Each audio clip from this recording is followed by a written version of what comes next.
ఓరుగల్లు అనగానే చారిత్రాత్మక నగరమని ఎంతో గొప్పగా చెప్పుకుంటాం. కానీ చిన్నపాటి వర్షం పడితే చాలు వరదలతో రోడ్లన్నీ చెరువులను తలపిస్తాయి. వరంగల్ నగరంకు వరద ముంపు తప్పించుకునేందుకు సాంకేతిక నిపుణుల కమిటీ ఇచ్చిన నివేదికలు అమలు చేయాలని ప్రభుత్వం నుంచి ఆదేశాలొచ్చాయి. నాలాలపై నిర్మాణాలకు అనుమతి చేసిన జీడబ్ల్యూఎంసీ అధికారులు ఇప్పుడు తలలు పట్టుకుంటున్నారు.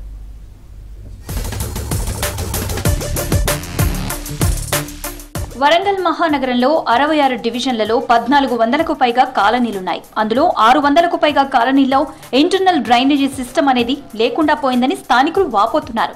వర్షం పడితే 200 కాలనీలు ప్రతి ఏటా నీటిలో మునిగిపోతున్నాయి. కాశీబుగ్గలోని మున్సిపల్ సర్కిల్ కార్యాలయం ముందు చూస్తే అధికారుల నిర్లక్ష్యానికి అద్దం పడుతుంది.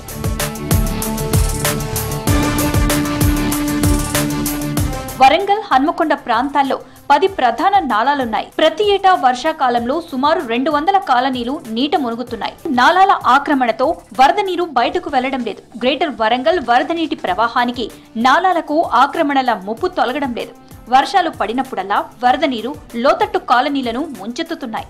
గతంలో అధికార పార్టీకి చెందిన కొందరు ప్రజాప్రతినిధులు అధికారుల అండదండలతో నాలాల బఫర్ జోన్లను లెక్కలోకి తీసుకోకుండా యథేచ్ఛగా నిర్మాణాలు చేపట్టారు. ఆ స్థలంలో కొందరు అధికారులు కాసులకు కకృతిపడి ఇష్టారాజ్యంగా ఇళ్లకు పర్మిషన్లు ఇవ్వటంతో వాటిని తొలగించేందుకు నోటీసులు ఇవ్వలేకపోతున్నారు. నగరంలో నాలాల విస్తరణ పూర్తి స్థాయిలో చేపట్టలేకపోయారు.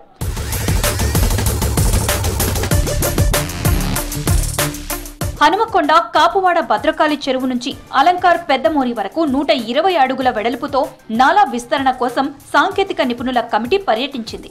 నగరంలో టౌన్ ప్లానింగ్ అధికారులు ఇష్టారాజ్యంగా పర్మిషన్లు ఇచ్చినట్లు గుర్తించింది. వరంగల్ పోతననగర్ భద్రకాళి మత్తడి నుంచి Kakatiya musical garden, Saraswati colony, Rangampeta, Mulugu road మీదుగా అలంకార్ వంతెన వరకు 120 అడుగుల వెడల్పు మేర నాలా విస్తరణ చేపట్టేందుకు అక్కడి భూములను పరిశీలించారు. అందులో 80% పట్టా భూములున్నాయని గుర్తించారు. 3 టాస్క్ ఫోర్స్ బృందాలను ఏర్పాటు చేసింది. కానీ ఇది ఇదివరకు కూడా స్ట్రైకింగ్ ఫోర్స్ ఉంది. ఇప్పుడు కూడా టాస్క్ ఫోర్స్ బృందాలను ఆక్రమణల్ని కూల్చేయడానికి, నాలాల విస్తరణ చేపట్టడానికి, తర్వాత మనకు ఈ ఆక్రమణల్ని నిరోధించడానికి. అయినా ఈ టాస్క్ ఫోర్స్ బృందాలకు ఎటువంటి అధికారాలు వాళ్ళు ఏమీ చేయలేరు. కాబట్టి ఈ పరిస్థితి వచ్చింది. కాబట్టి ప్రభుత్వాన్ని మేము విజ్ఞప్తి చేస్తున్నాం. హైదరాబాద్లో మీరు ఎట్లయితే హైడ్రా అటువంటి ఒక మంచి సంస్థను, మీరు బలమైన సంస్థను నెలకొల్పారు, విశేషమైన అధికారాలు ఇస్తూ, ఇక్కడ కూడా అటువంటి సంస్థను నెలకొల్పితే తప్ప నాలాల విస్తరణ, అక్రమ నిర్మాణాలు అడ్డుకోవడం తర్వాత ఇటువంటి సాధ్యం కాదు.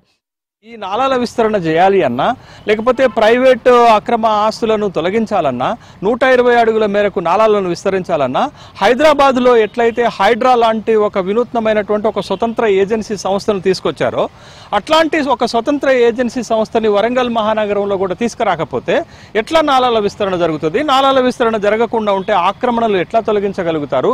ఆక్రమణలను తొలగించకపోతే నగరము వరద ముంపు నుండి కాపాడటం ఎట్లా సాధ్యమవుతుందని సమస్యపై కాంగ్రెస్ ఫ్లోర్ లీడర్లు స్పందించారు. వరద ముంపు నుంచి తప్పించేందుకు, అక్రమ నిర్మాణాలు తొలగించేందుకు Hyderabad disaster response and asset protection agency అనే స్వతంత్ర సంస్థని వరంగల్లో కూడా ఏర్పాటు చేయాలని ప్రభుత్వంను కోరుతామని తెలిపారు.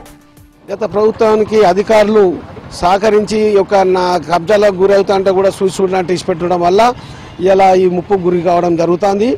మరి ఆ విధంగా మేము జరుగుతుంది కాబట్టి మేము వాటిని అన్నిటిని వెలికి తీసి వాటిని అన్నిటిని కూడా కూలగొట్టేసి నాలల కాడ కానీ ఎక్కడ కానీ చేసి అన్నిటిని కూడా వెడల్పు చేసి నీళ్లు నిలవకుండా, అవసరమైతే కార్పొరేటర్లు అందరం కూడా అధికారులను తీసుకొని ఎక్కడ అయితే కుదించబడ్డాయో వాటిని అన్నిటిని కూడా కూలగొట్టి వెడల్పు చేసే విధంగా మీ అందరం కార్యరూపం చేస్తాం.